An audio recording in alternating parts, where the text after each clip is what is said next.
It's been a pleasure. Let's see whether we can... Well, thank you very much indeed, John Jacob Curia, Victor Olo, and Jane Wangoi back there in Broadcasting House. And of course, we are taking things up here at the BOMAS of Kenya, where we are keeping tabs of what is happening here as the verification exercise of forms 34A and 34B continues. So far, I gave you the numbers. 141 constituencies have had their results verified by the Independent Electoral and Boundaries Commission. So far, we still have 291 to go, and the whole plan is to ensure that the process is expedited to have this process concluded either before the end of the day today or by tomorrow morning. And that is what IEBC officials are doing together with the party agents and other involved stakeholders.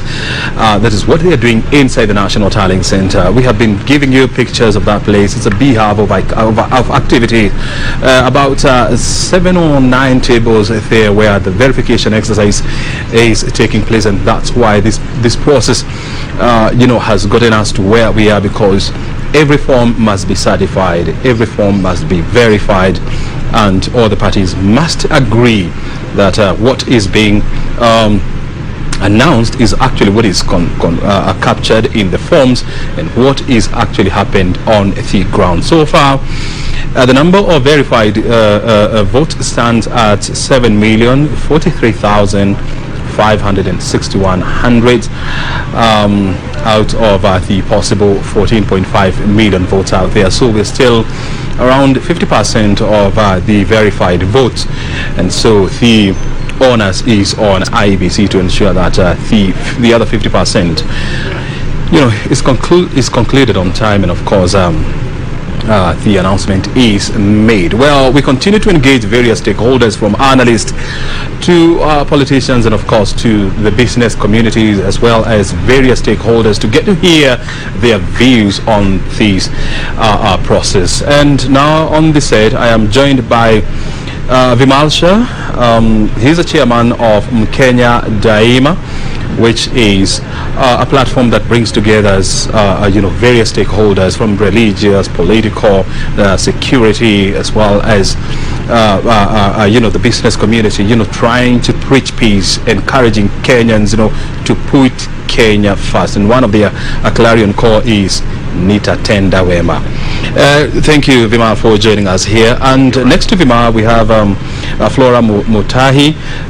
She's a member of the steering committee of Mkenya Daima, and when she's not part of Mkenya Daima, she is the chairperson of Kenya Private Sector Alliance. And Vimal Shah is also a renowned industrialist in this country, a business person, and a past chairperson of the Kenya Private Sector Alliance, as well as the Kenya Association of Manufacturers. And so when they speak, you ought to listen and respect. Vimal, asante sana. Flora, thank you very much indeed for joining us.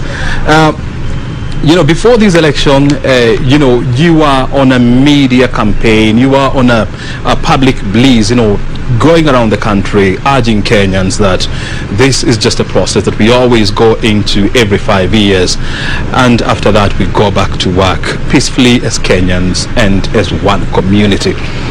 Do you think those principles have been upheld so far? I think I would say very clearly, Kenyans have shown true leadership this time. Against all the predictions by a lot of foreigners saying that we'll have problems in Kenya, Kenyans have been peaceful, they've been standing in line, they've cast their vote. And I think that was the biggest shout out by Kenyans, to say, I went and cast my vote. And that was the biggest peaceful thing that happened. Apart from that, I think we have patiently waited for the results till now. And I think we're still patient, and we've not seen any violence or anything of that sort. But I think the important thing is